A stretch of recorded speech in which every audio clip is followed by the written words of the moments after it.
30 জুলাই যুক্তরাষ্ট্রের ক্যালিফোর্নিয়ায় বুয়েটের সাবেক শিক্ষার্থী ও এনভিডিয়ার senior data scientist doctor Irfan Al হুসাইনের রহস্যজনক মৃত্যুর নিরপেক্ষ ও স্বচ্ছ তদন্তের দাবিতে বুয়েট ক্যাম্পাসে শিক্ষক এবং শিক্ষার্থীরা মানববন্ধন করেন।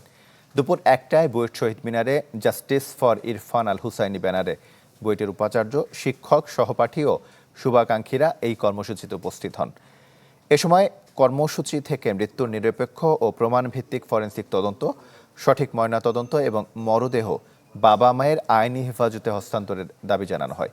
পাশাপাশি তদন্তকারী সংস্থাকে পূর্ণ সহযোগিতার আহ্বান জানিয়ে আয়োজকরা জানান তাদের 4 দফা দাবি ও স্মারকলিপি বাংলাদেশ ও যুক্তরাষ্ট্রের সংশ্লিষ্ট কর্তৃপক্ষের কাছে দেয়া হবে।